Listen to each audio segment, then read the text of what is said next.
Welcome to Politics Done Right. I am your host, Egberto Willies.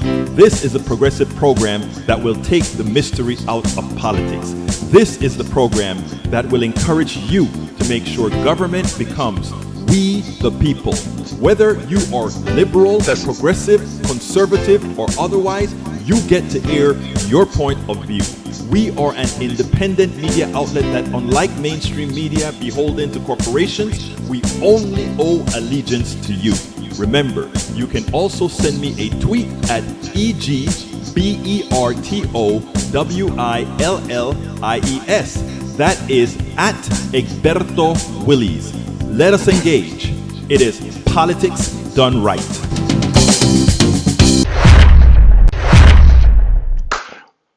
Well, folks, welcome to one more edition of Politics Done Right. I'm Egberto Willies, your host. Thank you so kindly for being a part of the show. We are going to have a great show for you today. Please stick around because it's going to be good. Anyhow, how's everybody doing? We have a great show. Hey, I heard the truckers are going to be here in D.C.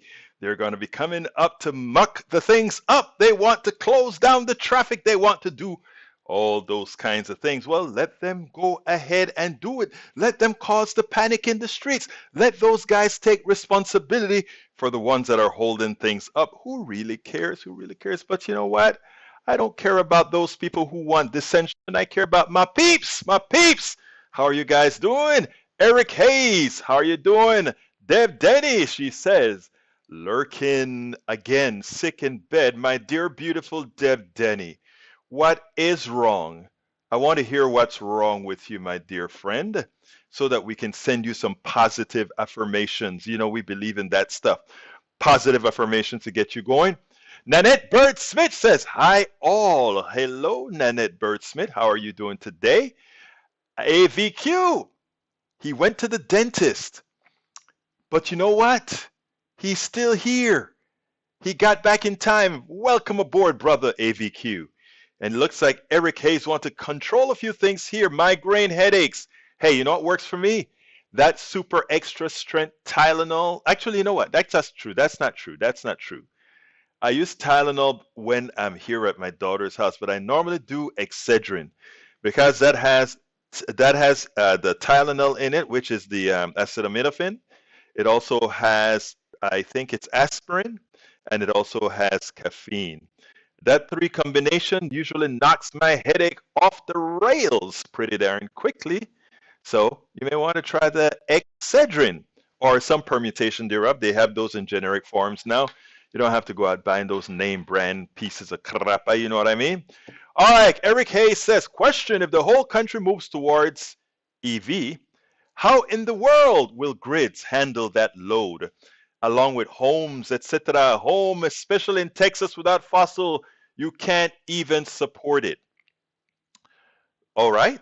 I think you asked me that directly in my chat, and I think I gave you an acceptable answer. But since you didn't accept the answer in the chat, my brother Eric Hayes, I think it's good that you put it out there so that I can answer it, because, you know, I have an article written by the guy that was on yesterday, brother Harvey Wasserman, who talked about we don't even need nuclear energy. We have enough green energy. And he said, until we see every rooftop covered, that's wasted energy. Let's get easy about that now. Here's your problem.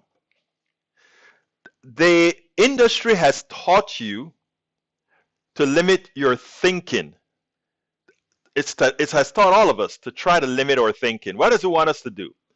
It wants us to forget that every year, let's go to Texas. You brought up Texas. Texas is very hot in Houston. So we have a lot of energy that's wasted in Houston. Is it hard? The amount of, it takes, you know how long for a nuclear plant to get online? It takes a very long time for a nuclear plant to get online. Okay, so let's start there.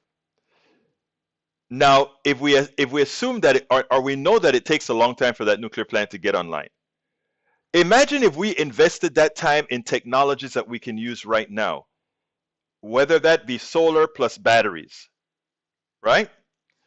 And you talk about how can we all use EV? What he means by EV is electric vehicles. It's not hard. If every house is populated with solar panels, If every home, if where we have the ability to have wind farms, we have it. If we build out, just like Google has done in California, if we build out the grid with batteries, etc., it can be done. EVs, electric vehicles, it can be done if we have the will to do it. The problem is we have oil interests who doesn't want to see electric vehicles because it means that we lose oil, the sale of oil. We have many other vehicles that they don't want to use oil. They don't want us to do anything that will usurp the position of oil, would usurp the position of nuclear, etc. We have to think outside of the box, but more than thinking outside of the box, we just have to think. You know, Harvey Wasserman, in his article that's listed in the blog for the Post today, points out that we are going to be spending millions of, it takes millions of years for some of these chemicals to decay.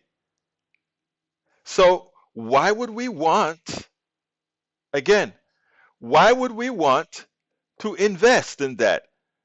Okay, so here we go. He continues.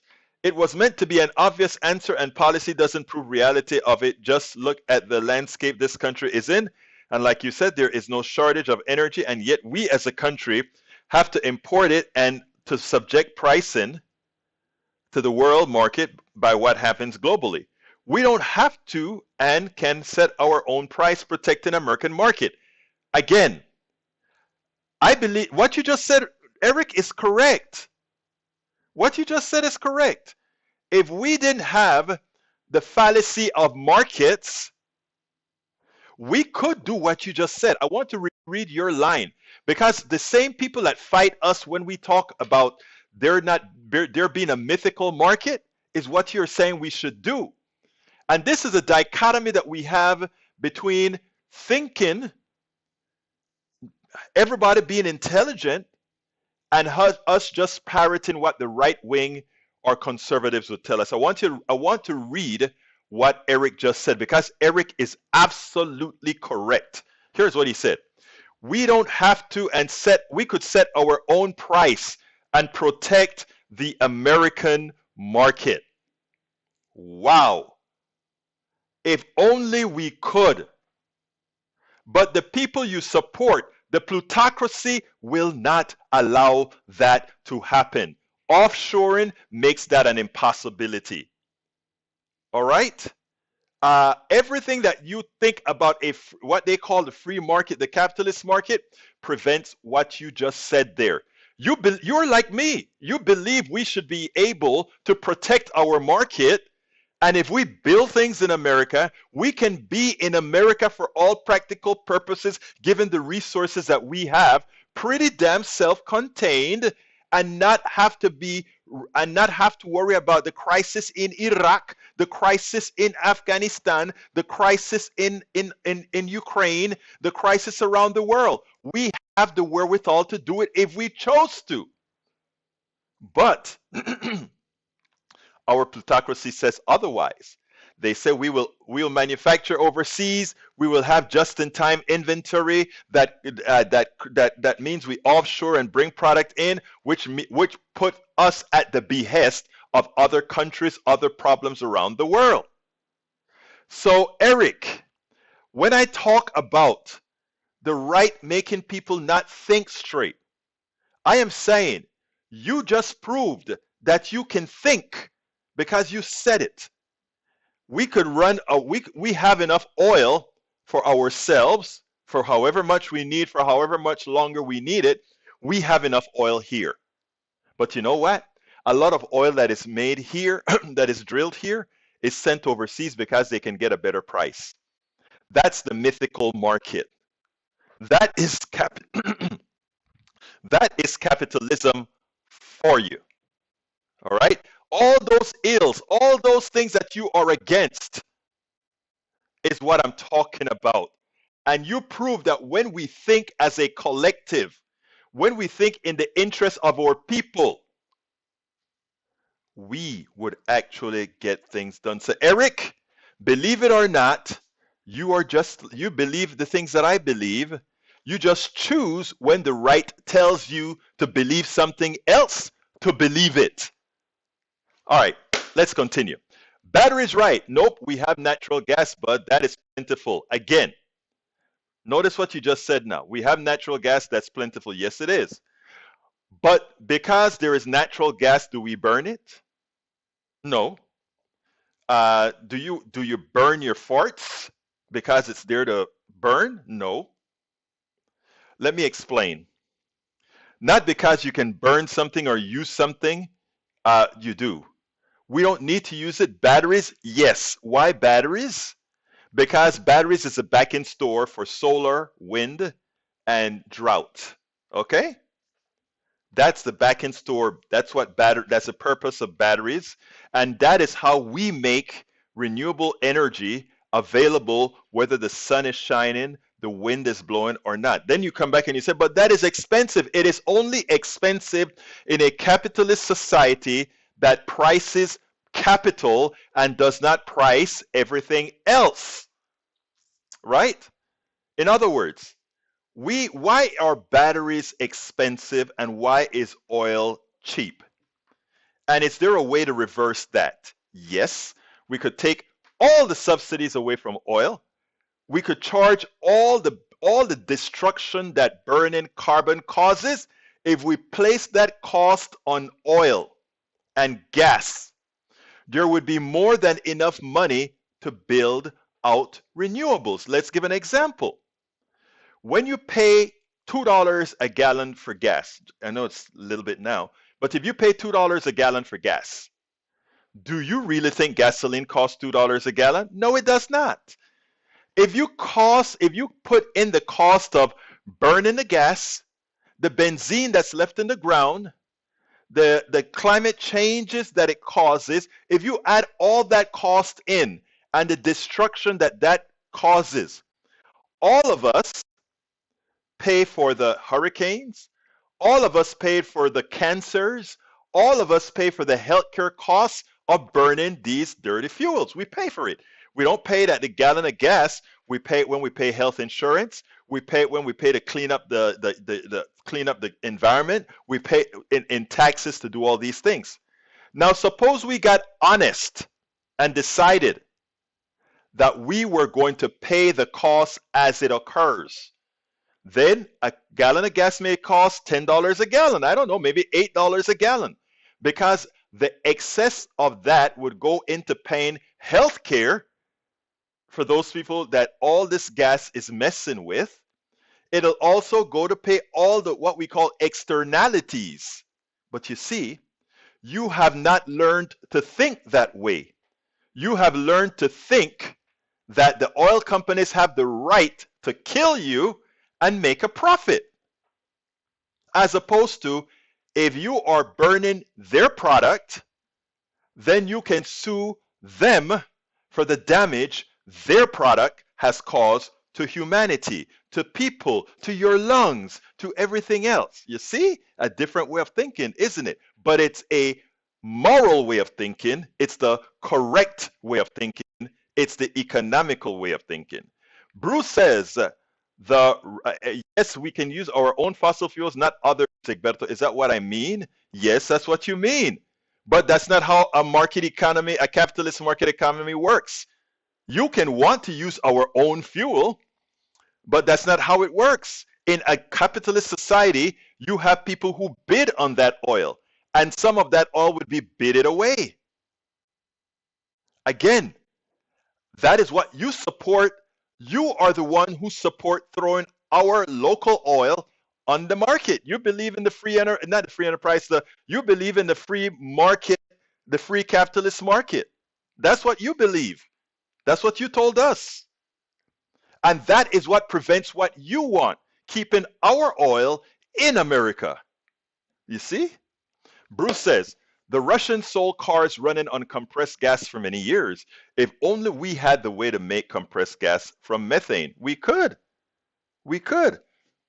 Put a hose in the butt of every cow. No, I'm kidding.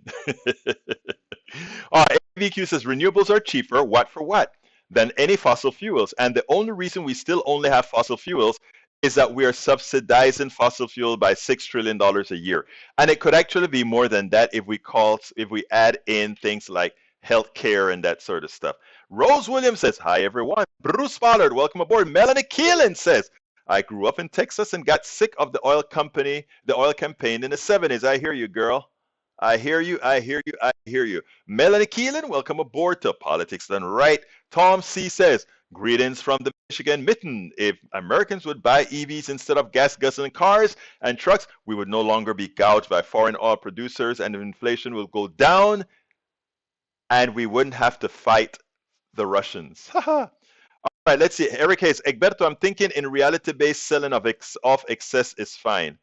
Again, a capitalist market doesn't work on excesses, on selling off excesses. In other words, we keep all of this in America and whatever is left we give away. No, that's not how capitalism works. Capitalism puts the product on the market and the highest bidder takes it. Okay? Whether they had the result of the externalities or not. That is a market you support, Mr. Hayes. Yvette Avery Herod, our union activist, welcome aboard. Bruce Fowler said we should burn our flatulence to prevent 30 times greenhouse effect. I hear you, brother. Eric Hayes says, batteries are poison just as fossils. God is all bad, not all economical. Again, let's get real. You can control a battery. You can control where carbon, methane, and mercury in aciduous form gets into the air. That's the difference. Huge difference. We can take all the pieces of the batteries and recycle them, and the parts that we can't recycle, we can pump it into cement and do something else with it. You can't do that with all the crap that's burned in the millions of cars that are running off of it. So what you always want to do, in technical terms, what you want to do is you want to be able to localize where you have bad stuff and where you have good stuff, you keep it out there, right? That's all you got to do. All right, let's see. Carl Cox says fracking is bad. The easiest way to get natural gas, methane gas, pollutes underground water. That's very true. Rose Williams gave us a hemp battery. Hemp battery direct. That should be interesting. Hemp battery. What is it? Battery made from marijuana. Okay. We also have nope. You will pay 3 to 6 now, and after the crap out government is doing foreign policy decision, we pay nearly. Oh Lord. You can take the water to the cow or to the horse, but you can't ask the horse to drink it. Eric, at some point in time, you're going to have to decide if you want to think on your own or you want to have others think for you.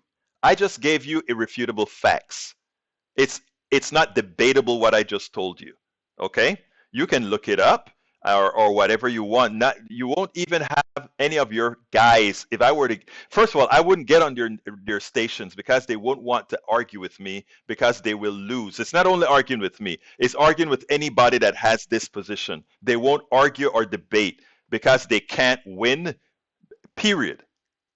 You have to choose if you will continue to allow yourself to be hoodwinked by a lot of people. They're not dumb, they're smart because they can hoodwink you. They're smart. Okay?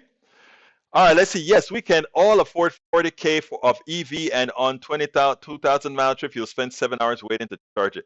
Again, limited thinking. That's not how it would work. All right? What will work is whenever we have standardized on batteries, just like right now you change out gasoline and the gasoline is gone to a station, in the long run, we'll have the same thing with batteries. You'll just go into a station and you'll give them your battery and they'll give you a new battery. They're just like any other gas station. All of that will be worked out in the long run, okay? But we have to build out the infrastructure. Nanette Bird says audio and visual is out of sync. It's going out and in of sync from what I've seen. I don't know exactly. I think, let me see what I don't see a lot of drop packets. So, I mean, it's going in and out, in and out, in and out, but we'll see. All right, let's see what else we got here. Anyone else tired of Eric Hayes' willful ignorance? I'll come back tomorrow. No, don't leave. I have let me tell you, AVQ, I have somebody special for you. Somebody that talks a lot of sense. We have the lieutenant, the guy that's going to be the most powerful person in Texas, the lieutenant, the next lieutenant governor of Texas. So let's go ahead and play brother Mike Collier, my neighbor, who is running for, who is will be the Democratic candidate for lieutenant governor in Texas. And if you know anything about Texas, you know that the lieutenant governor is the most powerful office in Texas. So let's go ahead and talk to brother Mike Collier. Welcome to another edition of Politics and Right. I'm Egberto Willis, your host. Today we are honored to have the next lieutenant governor of Texas, who is Mike Collier, Democrat. Mike, welcome to Politics and Right. How are you doing today? I'm fine. How are you, my friend? Always good to see you, Egberto. It's always great to see you. Let me tell you, Mike, first of all, I'm excited for this race. I'm excited for the entire slate. And more than ever, I think the pundits, with regards to how the party will do, have it all wrong, because I don't think they know that we have people like you running. So, first of all, tell us a little bit about who Mike Collier is. Well, that's first of all, that's very kind of you, Egberto. You might recall, for your listeners, I want everybody to know this. I woke up one day so angry at Texas Republicans. I knew nobody in politics. And I Googled Kingwood Democrats and found one Egberto Willis and said, Egberto, my name is Mike Collier and I want to come to one of your meetings. I want to meet some Democrats. I am so unhappy with Texas politics. And you have been so welcoming and warm and friendly from the very beginning. My political journey starts with you, my friend, and I'm always so glad to see you. Well, let me just say one thing, Senor Collier. You have, I mean, it all emanates from you, because you're a special guy. And I think I've told you that a million times. And that is, you are the one guy, I think, who can really start this new revolution on the top of the ticket in Texas. You have the right pedigree. You have what's necessary to do it. So again, tell us about who you are, because Texas needs to know who you are. Yeah, well, thank you, Egberto. So, I'm coming out of the business world to do this. I'm a certified public accountant in my professional life. I joke, as an auditor, I get lied to for a living. My job is to keep big, powerful, wealthy people honest. And that's what I do for a living. I think it'd be very useful in Texas. And my clients are in the energy industry, and I'm right in the transition mode. I get hired because clients call me and say, Mike, help me with a project. And it used to be that it was oil and gas companies calling me. And now it's power and utility and battery and wind and solar companies calling me. And I know that space well. And that's a huge issue. We have to fix the grid. We have to address climate change aggressively in the state. And what I do for a living is solve complicated problems in an honest way, in a way that's fair for all the parties involved. That's precisely my ambition as it relates to state politics.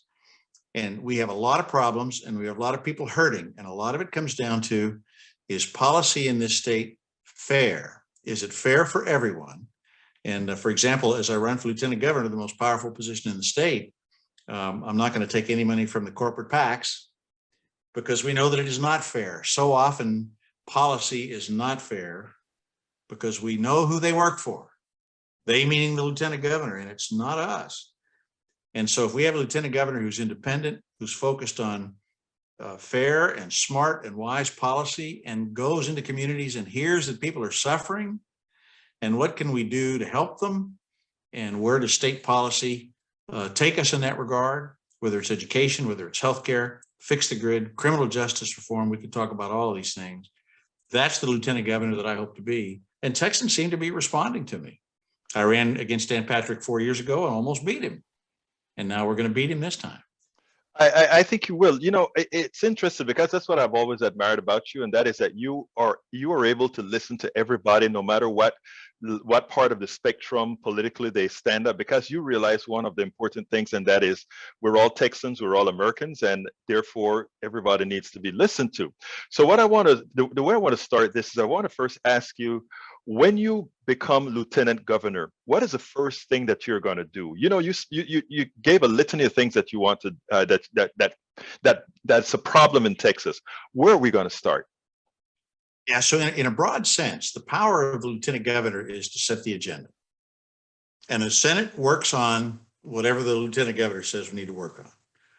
And all you have to do is look at what the last lieutenant governor, Dan Patrick, the guy on his way out, look what he did. One of his agenda items was to cancel a woman's right to choose, right? He set that agenda and he achieved it through a very unconstitutional law with vigilante, and it's wrong. So this lieutenant governor is going to set the agenda that I'm going to set is to reverse those policies that are bad policies, reverse the policies as to a woman's right to choose, because I believe a woman does have a right to choose. Texans agree with me on this. Lieutenant governor is going to say, make it so that people can in fact vote, make it easy for people to vote, participate in democracy.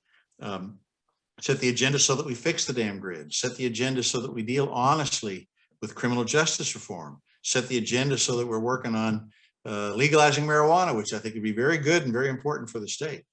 So there's one thing you do, which is to set the agenda that is pro-Texan.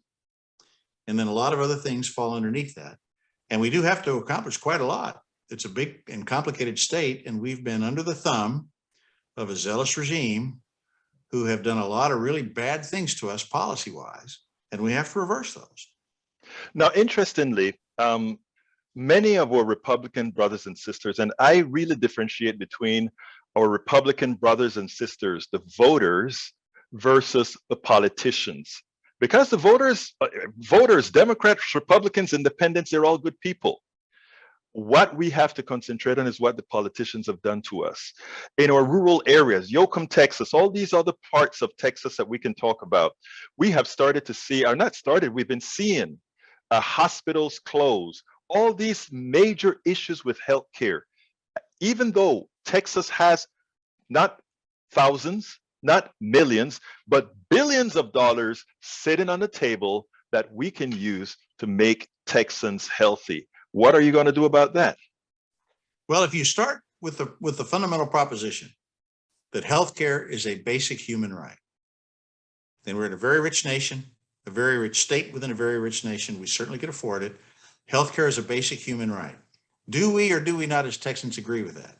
I believe that we do, Egberto. And you mentioned drawing a distinction between Republicans as our neighbors and the politicians. I do believe that the majority of Texans believe it's a fundamental human right. So then the debate, therefore, is only what's the most effective and fair way to achieve access to everybody to health care. That's where the debate should be. Now, there's a couple of steps that we need to take in the state right away. There's a low-hanging fruit, expanding Medicaid. It's right there for the reach.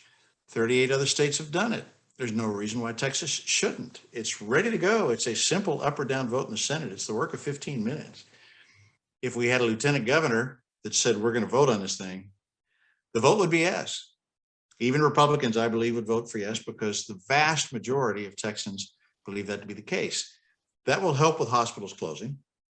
Then the next step is, let's make sure that we deal with hospitals closing. Let's make sure that we have broadband so that you have telemedicine projected into places where you don't have a specialist, but you need specialist care. Then let's pivot and let's talk about the cost of healthcare, because there's an awful lot of middlemen that aren't making people healthier. They aren't inventing new drugs, but they're making themselves quite rich. So let's smoke that out so that our money is done efficiently and so people can afford healthcare. Those are the steps that we need to be taking, and Texans support that, including Republicans. It is not partisan. It's just good sense. There are reasons why the partisan politicians won't go anywhere near that. And this is the thesis of my campaign and my aspiration in politics is the Republicans have a very, very small base that they pander to win their primary and then to win their general. What percentage of Texans is that base? It's small, Egberto. Maybe 15% of Texans. They are the ones that are driving policy. The rest, the other 85% of us, look at that policy and say, what are you guys thinking? And when we release ourselves from the grip of that 15% by having real political competition, then all of a sudden the majority of Texans are saying, look, what you're doing is not smart. Let's be smart and let's live our values.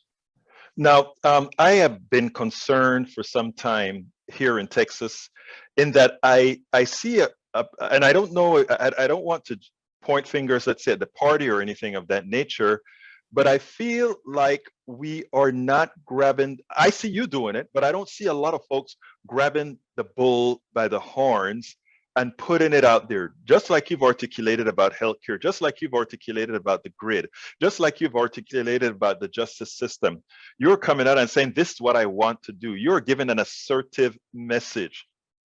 I have too often watching the debates around the state, seeing people taking a defensive posture when they really should be on the offensive. We want to do what's right by Texans. Your thoughts? Well, I certainly agree with you. And I would say one of the problems of getting elected statewide as a Texas Democrat is that we have no cumulative knowledge and experience of winning because it's been 30 years. Right. So each candidate basically is starting with a clean piece of paper and figuring it out as he or she goes. And they go to a different place. It just so happens that that's the fabric that I'm made of. You know, in my life, in my professional life, if you go into a board of directors and say, you know, you fellas have a problem, you better tell them what you think the solution is. Otherwise, they'll laugh you out of the room. So it just happens to be in my nature to campaign this way, and it just happens to be working. And if I just happen to win, then I think you'll see that it offer up for many, many other candidates, any one of whom can do this, this is the prescription for success in the state. Now, I'm not smart enough to have designed this. I'm just being myself. You know, the authentic Mike is all about solving problems and attacking these guys. We will define this race. This race will not be defined for me. I'm not going to play defense. They're in charge, and they're the ones that are screwing up. I'm going to hit them. I'm going to hit them where they're hurting people. And I do believe I'm going to win, Egberto. And of course, I have a lot of work to do. But when I do, then you'll see other statewide candidates say, okay, here's a formula. Here's a formula that works. Once we have a formula, once we have cumulative knowledge and experience, you'll see Democrats campaigning that way. Well, you say, state or local. And that is important because they've destroyed the grid. They've destroyed the healthcare system for all but those who have a lot of money. They have right now there is an increase in crime. I will not call it a crime wave because if you look at the numbers, that's not what the numbers tell you. But there is an increase in crime. And what I find is that what we should do is explain what the genesis of crime is and how you're going to solve it because you know what the genesis is, as opposed to saying, I am going to just lock people up. And I think that's what I've been hearing from you. So talk a little bit about that. Well, there's a crime. There is crime. It's higher than it was. It's a concerning trend. I think everybody ought to be focused like a laser beam on this because people in their communities, they want to feel safe in their communities. And there's so many elements to it. Where does the state get involved? One thing the state can do is deal with jobs and poverty. Right. Jobs and poverty and infrastructure. And so that's a very important education. I mean, the state has to do its job to make sure that young, as infants, have a place to go to learn and get a taste of learning and feel safe and build relationships with teachers. Pre-K is so important. Education is a big, big, big part of this. Then there's good paying jobs in communities where you have a lot of people that need good paying jobs and they don't feel like they've got economic upside and economic security.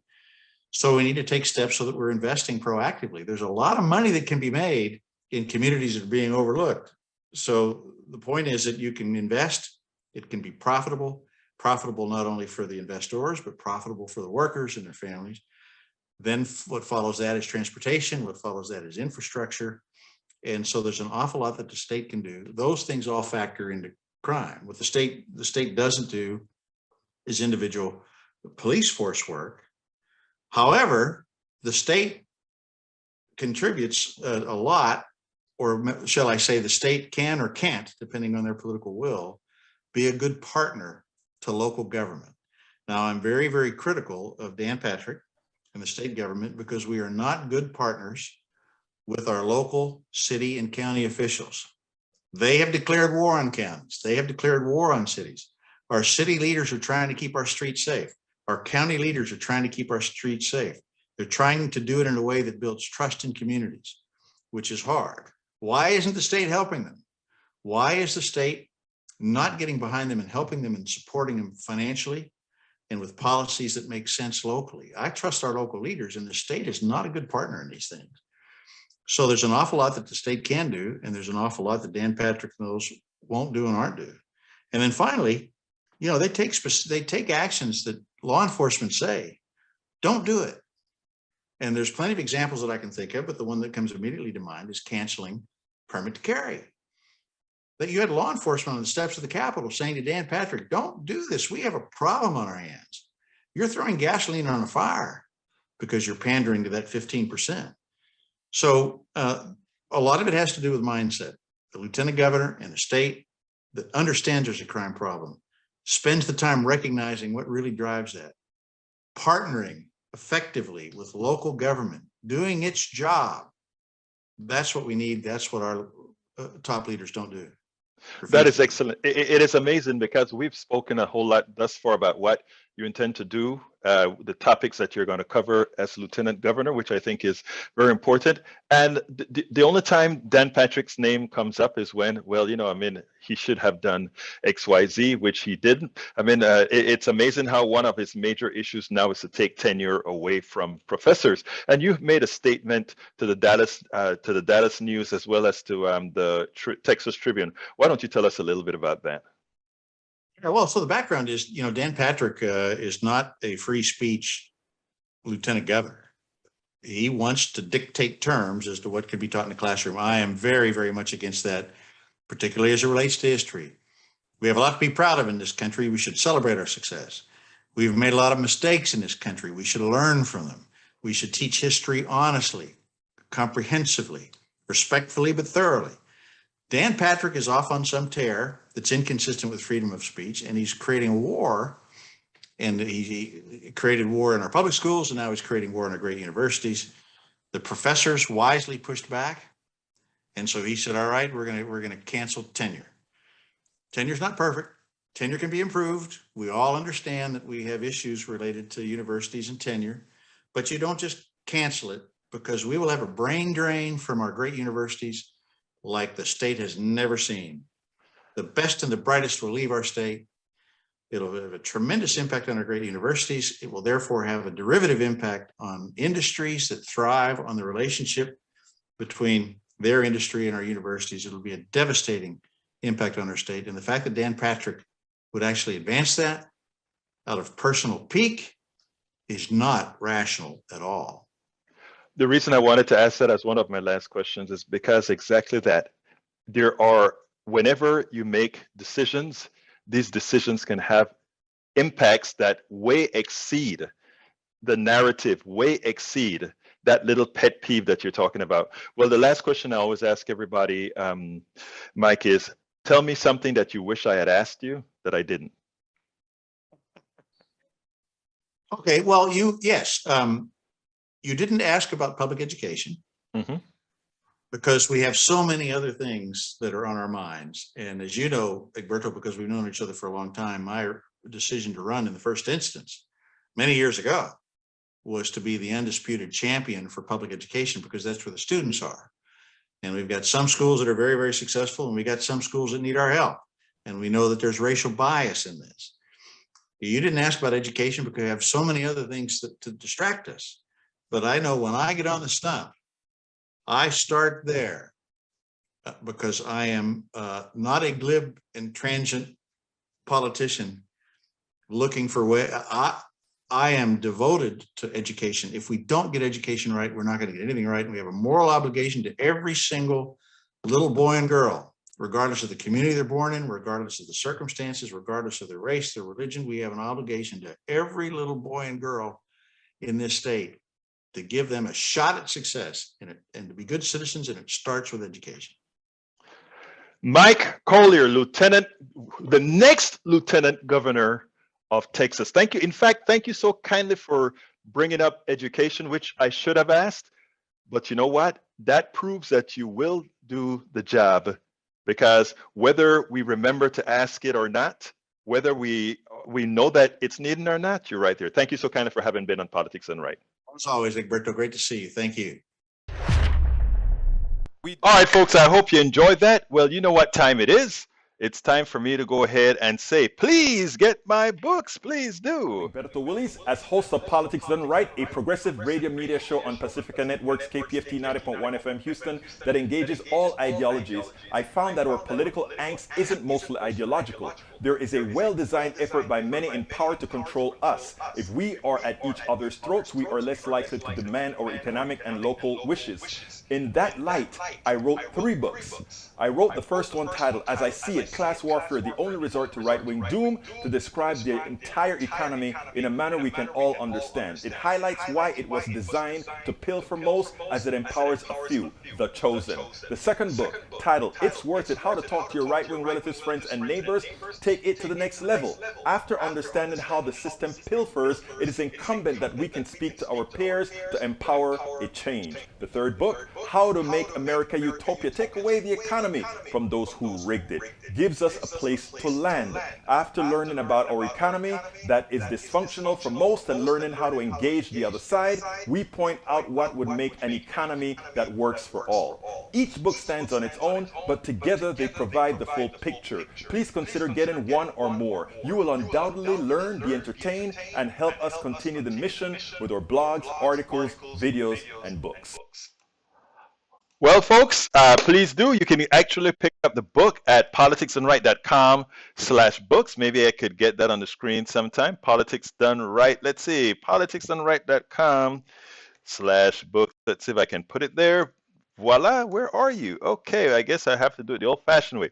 politicsdoneright.com/books. politicsdoneright.com/books is where you will find the books. You can also click, if you're on YouTube right now, click that join button. Please become a part of our PDR posse by supporting the program. We need all the support we can get to make sure we can come out here and continue telling the truth. Politics Done Right. If you don't see that join button on your YouTube screen, please go ahead and go to politicsdoneright.com/YouTube, politicsdoneright.com/YouTube, and I'm about to put that on the screen, politicsdoneright.youtube right there.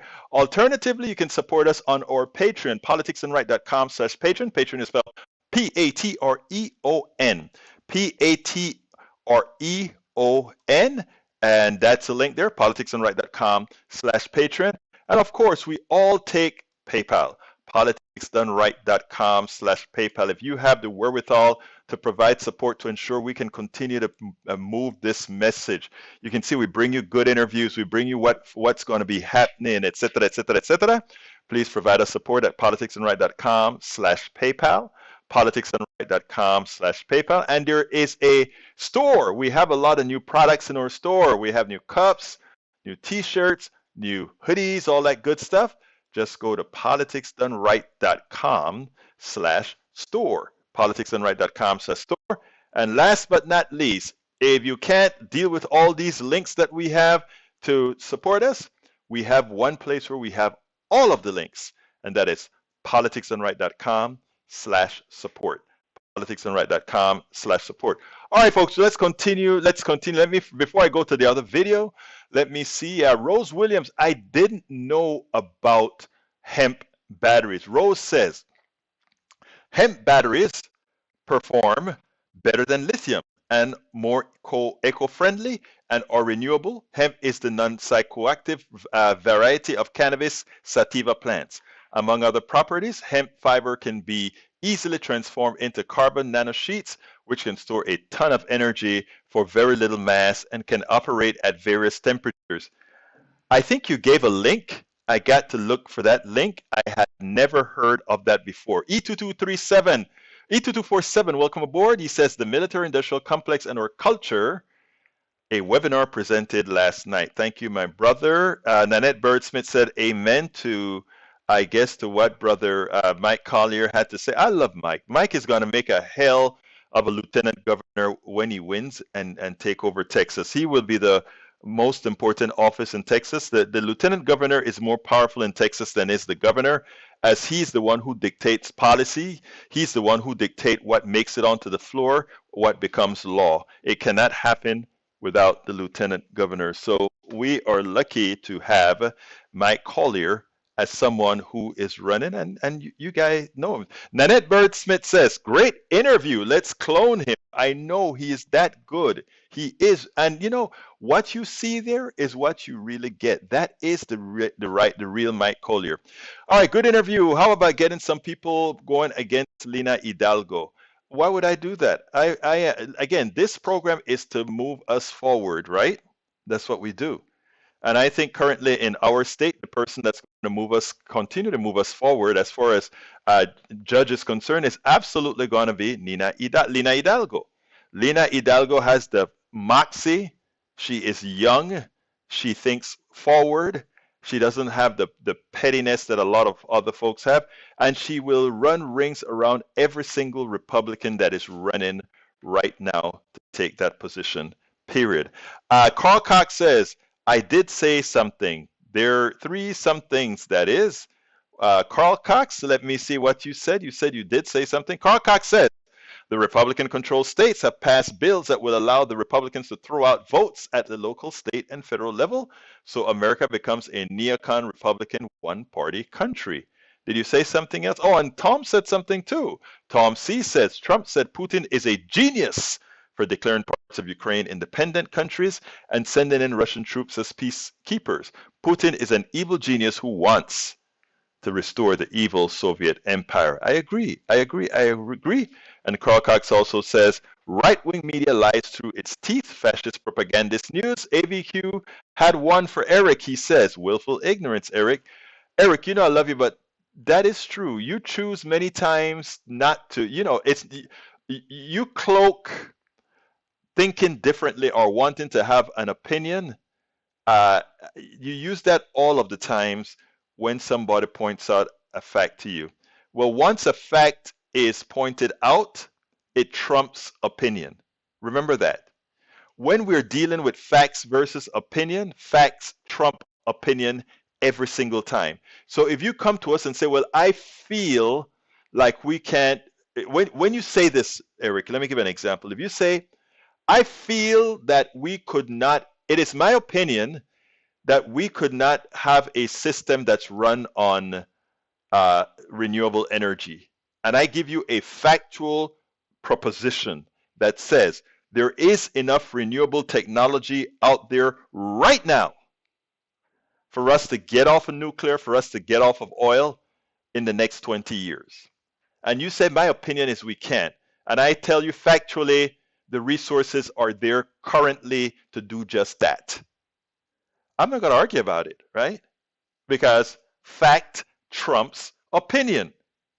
Daniel Edo says, LOL, of course. Lina is a Marxist leftist. Egberto is a reliable vote for any Marxist leftist. If Nina is a Marxist leftist, she still got my vote. And you know what? I don't even think you guys understand what those terms mean when you use them.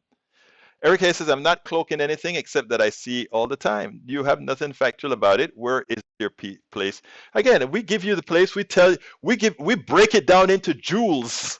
We break it down into if the wind blows at this speed, and we build this number of windmills, and we build this amount of wave energy devices, and we dam up this amount of rivers, which we don't need to do a lot of anymore. And if we also create a good back-end store, there is enough to do it.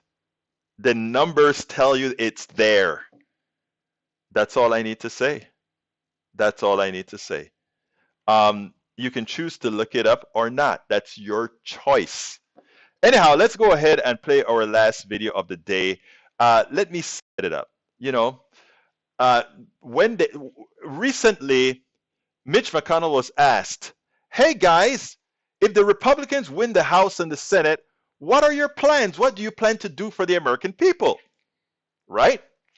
Mitch McConnell says, I'll tell you that when we win.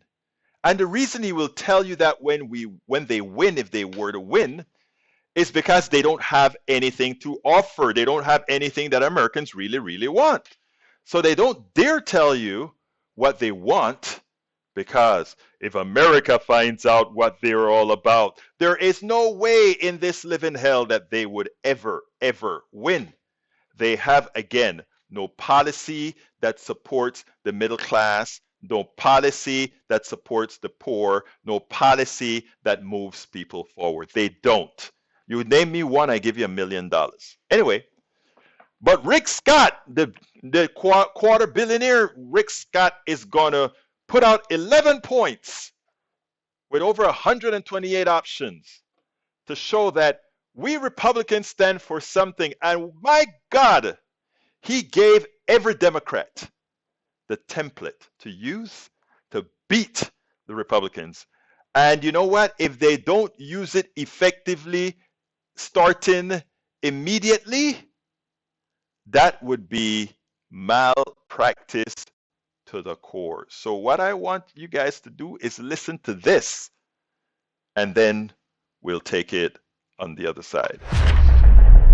Mitch McConnell is, in the words of Washington Post columnist Jennifer Rubin, quote, ruthless, cynical, and power-hungry, but he is not dumb. If Republicans take back control of Congress after the midterms, what would be your agenda? That is a very good question, and I'll let you know when we take it back. McConnell's official position is that Republicans have no official positions. He thinks that's the best way for Republicans to win back the Senate. First-term Republican Senator Rick Scott of Florida is a very rich man with a net worth over $250 million, and Republicans believe that matters of money should be left to very rich men. And so Rick Scott has been given the job of chairman of the National Republican Senatorial Campaign Committee. That is really a fundraising job. You're supposed to just help senators raise money for their reelection campaigns. You are not supposed to think. Rick Scott apparently did not get that memo. And so today he decided to change the McConnell policy of having no policies to 11 new campaign policies for Republican Senate candidates. Because Rick Scott is not good at thinking, he has given Republicans the single stupidest platform anyone has ever put in writing, including massive tax increases on most Americans, including senior citizens living on Social Security, and nonsense like, quote, finish building the wall and name it after President Donald Trump. Rick Scott told Politico, I'm doing it because I'm a business guy and I believe in plans. Joining us now is David Plouffe, former campaign manager and White House senior advisor to President Obama. And David, this does not look like something the Republicans should be running on. Should Democrats be using it running against Republicans? Oh, you have to, Lawrence. I mean, it was epic political malpractice, but it is what he and most Republicans today believe. And I have learned that political arguments have to be believable. So let's back to 2012. You might recall Mitt Romney and Paul Ryan ran around the country accusing Barack Obama of wanting to destroy Medicare. Well, voters might have thought a lot of things about Barack Obama. They didn't think he was going to gouge Medicare. So this is believable that Republicans, if they take over, would raise taxes on working people. And so what McConnell wants to do is play four corners. To use a Kentucky basketball saying, he likes his position and he wants to just have the Democrats basically be on trial and have it be a referendum. Democrats now have a pretty compelling argument on economic policy. They've stated, Rick Scott, said very clearly, they're going to raise taxes on almost every working American and every senior citizen on Social Security and shower the wealthiest people and corporations with big tax cuts. Education plan, ban books, stop teaching history because they don't think our kids can handle the truth.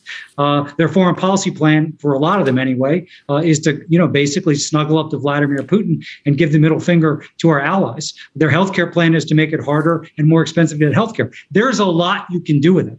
So Democratic candidates are going to have to take that fight to the voters. So change. That question of Republicans, one is we should get change. Right direction is not good. We've dealt with the pandemic. You've got to basically focus people and say, be very, very careful, because if they get power, here's what they're going to do. If they get power, that is what they're going to do. Remember that.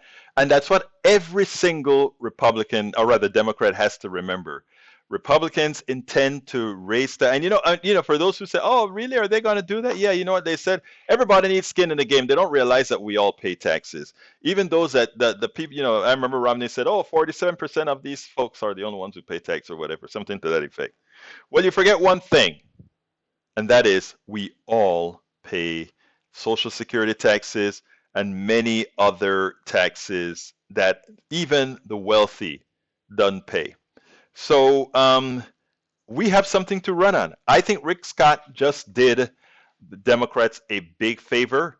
Now it's time for Democrats to weaponize the truth as stated by Rick Scott and the Republicans. And you know, I would tie what Rick Scott did to what Mitch McConnell say. And just the way that Lawrence O'Donnell did it. What Mitch McConnell says, he's not going to tell you what he's going to do for you until he wins the election. And Rick Scott tells you what he's going to do if they win the election. One tells the truth, one hides the truth. But now we have the truth. And that is what we have to come with, folks. That is what we have to come with. Well, look, we are at the end of the program. I want to thank everybody for showing up. I want to ask everybody again to remember to support us at politicsdoneright.com/support. That is where we'll go. politicsdoneright.com/support is where you can find all the encompassing ways to support us. But you can support us right now by, if you're on YouTube, just click that join button. Or if you are on Facebook, you can also join us on Facebook by clicking the subscribe button on Facebook or become a member on Facebook. There are a lot of different ways that you can support our program. We cannot do this without you. We need independent media out there telling the truth, and we can only do that with your support. Thank you so kindly for having been there with me. You know how I end this baby. My name is Egberto Willis. This is Politics Done Right, and you know how I end this baby. I am what? Out!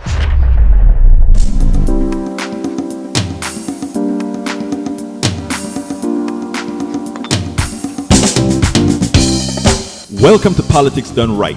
I am your host, Egberto Willis. This is a progressive program that will take the mystery out of politics. This is the program that will encourage you to make sure government becomes we the people. Whether you are liberal, progressive, conservative, or otherwise, you get to air your point of view.